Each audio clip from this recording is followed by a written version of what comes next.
Buenas tardes, buenos días, según el horario en el que estén visualizando este video. Soy Sanginés Flores Ricardo, estudiante de la carrera de Ingeniería Electrónica de la Universidad Privada Univalle Bolivia, sede La Paz.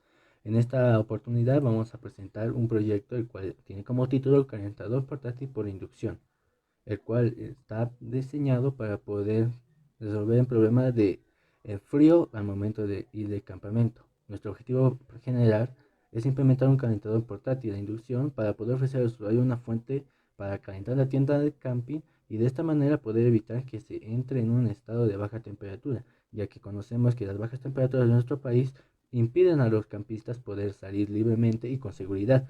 Y también un problema muy grande es la fuente de alimentación, ya que al estar en un espacio abierto no se cuenta con un enchufe o una conexión directa a un tendido eléctrico, por lo cual este proyecto quiere dar por finalidad una solución para este caso, el cual vamos a utilizar un circuito autorresonante, un circuito resonante y una batería de 5018 watts, la cual está recargada por paneles solares.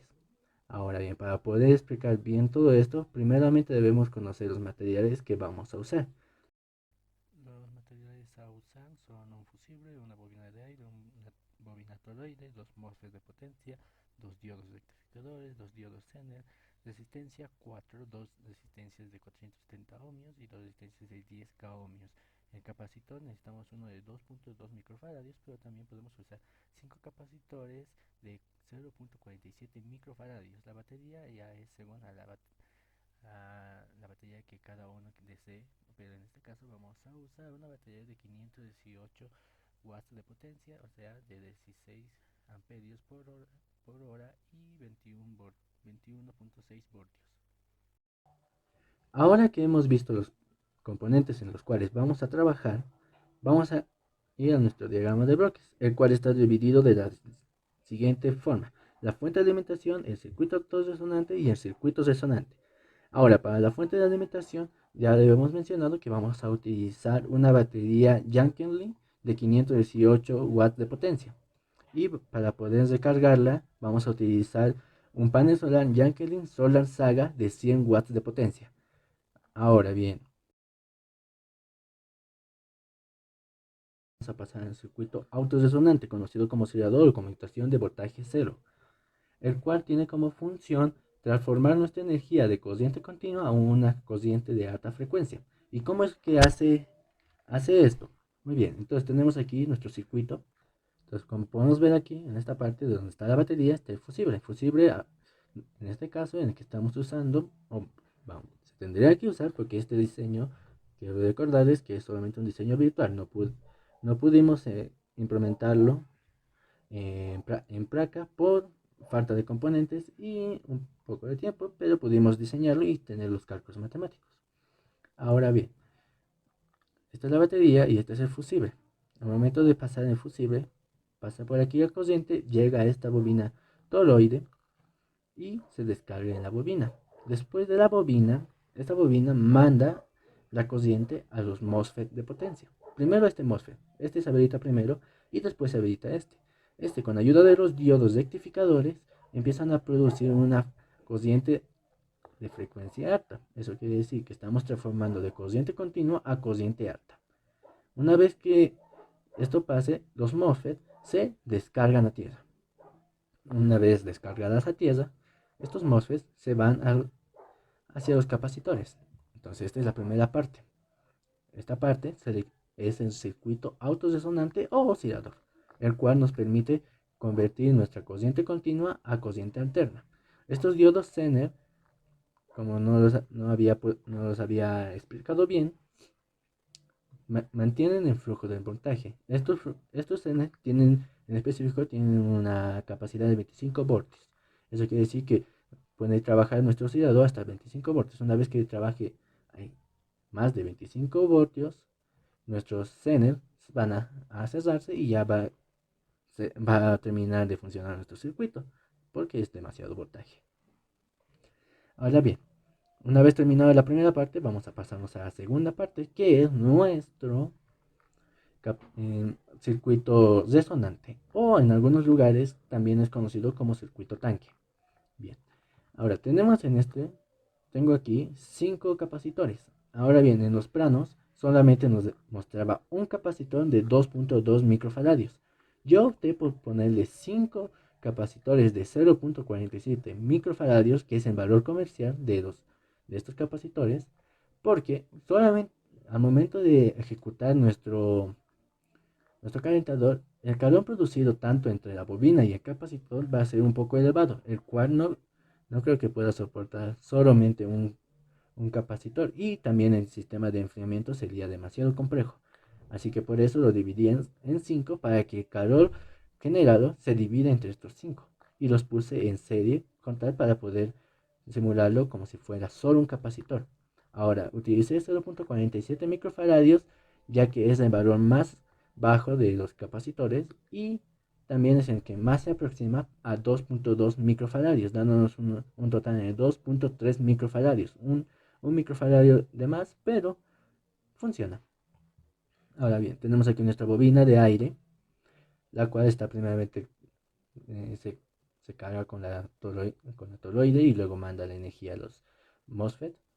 Ahora, bien, una vez que los MOSFET se descargan a tierra y generan nuestra corriente alterna, se descargan, esta energía es mandada a los capacitores.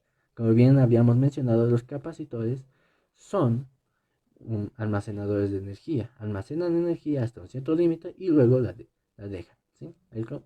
Vamos a hacer un ejemplo. Tenemos aquí, tenemos aquí un capacitor y tenemos aquí un foco LED. Al momento de aplicarle energía al capacitor, nuestro, nuestro capacitor empieza a almacenarse aquí energía. Cuando lo desconectamos, el capacitor aún contiene energía. ¿Esto por qué? El capacitor está formado por dos láminas, una positiva y una negativa, que están separados por un pequeño filamento de material semiconductor, el cual es demasiado delgado, lo cual hace posible que al momento de cargarse un lado positivo y el otro negativo mientras el circuito está funcionando, entonces cuando se lo desconecta, estos dos se atraen y eso es lo que mantiene la carga del capacitor. Hace que los electrones se mantengan ahí, ya que están tan cerca, no están juntos, pero están muy cerca y empiezan a tener una atracción. ¿Sí? Muy bien. Ahora bien, vamos a seguir. Entonces aquí tenemos los capacitores. Los capacitores van a almacenar la energía. Una vez llegado a su límite de almacenamiento de energía, estos capacitores, estos van a descargarse en la bobina. ¿Sí? Aquí tenemos la bobina sabemos que está en forma de hélice, da vueltas, entonces al momento de entrar a la corriente y empezar a dar las vueltas genera un campo electromagnético, el cual empieza a almacenar energía. Eso quiere decir que la corriente enviada desde el capacitor a la bobina empieza a generar una corriente. ¿Sí? Eso quiere decir que la corriente enviada del capacitor a la bobina empieza a almacenarse en la bobina. Ahora bien, ¿qué es lo que pasa cuando el capacitor termina toda su carga? Cuando termina toda la carga que el oscilador le envió. Entonces la bobina empieza a colapsar en sí misma, provocando que ese colapso produzca una corriente, la cual esa corriente se descarga a los capacitores. ¿Esto qué quiere decir? Que tanto el condensador como la bobina empiezan a cargarse y descargarse continuamente a una velocidad de frecuencia según datos de los valores tanto de la bobina y del capacitor. La frecuencia de resonancia va a variar según los valores que tengamos en microfaradios y en milihertz. Muy bien. Entonces, al momento de colapsarse la bobina, empieza a mandar la señal de vuelta al capacitor. Pero ahora hay algo que cambia. Digamos que este capacitor, esta parte era la positiva. Vamos a poder. Entonces tenemos esta parte era la positiva y esta parte era la negativa al comienzo de nuestro circuito. Entonces la energía pasaba por este lado y ya, todo bien chévere. Una vez que la bobina colapsaba en sí y producía una corriente y la enviaba al capacitor, no entraba como positivo y negativo, no. Entonces aquí cambia de polaridad. Si antes era positivo o negativo, el positivo se convierte en negativo y el negativo en positivo. Empieza a cargarse. Una vez que la bobina se descarga completamente en el capacitor se descarga nuevamente la bobina, provocando un efecto electromagnético. Y cuando el capacitor se queda sin carga, la bobina se descarga de nuevo, pero el capacitor esta vez cambia también de polaridad. Y eso es lo que pasa. Una y otra vez, mientras esté en circuito prendido, va a cargarse, descargarse, cargarse, descargarse, cargarse, descargarse. Entonces, esta es la función. Al momento de hacer esto, en la bobina se va a crear un campo electromagnético, el cual que pueda penetrar cualquier objeto metálico introducido a la mitad y de esa manera generar un calor. Bien, bien, ahora vamos a explicar un poco más acerca de la inducción. Ya, de calentar un objeto metálico por inducción electromagnética, la cual cuenta con un oscilador electromagnético que convierte la corriente continua en corriente de alta frecuencia. Esta corriente hace que la bobina genere un campo magnético que rápidamente penetra el metal y genera corriente eléctrica dentro del mismo, llamadas corrientes parásitas de Foucault. Estas fluyen por el material y por las resistencias de dicho componente, este empieza a calentar. La frecuencia depende del material del objeto a calentar, el cual hemos estado trabajando y como se puede, como se puede observar en nuestros planos, tenemos aquí nuestro plano base con la cual nos hemos basado el circuito. Ahora tenemos aquí nuestro Proteus dividido en dos partes, tanque resonante y autorresonante. Ahora bien, como les había comentado, este componente, o bueno, este proyecto no se le pudo aplicar físicamente por falta de algunos componentes. Entonces se optó por solamente poder diseñarlo desde un software de aplicación, en este caso fue SolidWorks, en el cual pudimos diseñar y poder ver cómo podría estar puesto nuestro circuito. Entonces aquí tenemos una vista, aquí está la bobina, tenemos la bobina toroide, esta bobina de aire, los capacitores que les había dicho que estaban en serie, los transistores toroide, los MOSFET de potencia, perdón, los diodos rectificadores, los diodos LED, las resistencias, el, el fusible y aquí tenemos un switch. Obviamente cada circuito debe tener un switch para poder prenderlo y apagarlo, ¿sí? Entonces aquí tenemos nuestras ventilas de aire. Entonces, como conclusión, en general, queda demostrado que la inducción es capaz de generar calor gracias al campo electromagnético que se produce alrededor de su trayectoria. Ahora sí, asimismo, el circuito resonante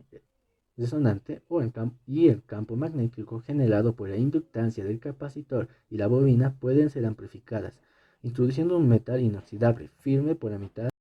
¿Sí? Entonces, si usamos esta configuración con una varilla de 18 milímetros de acero inoxidable, nos dará un total la batería de 1 hora y 24 minutos de duración al momento de conectarlo. Ya es un poco más, la potencia del circuito empieza a aumentar cada vez que hay un objeto metálico, dependiendo del objeto en el cual se le quiera introducir, ¿sí?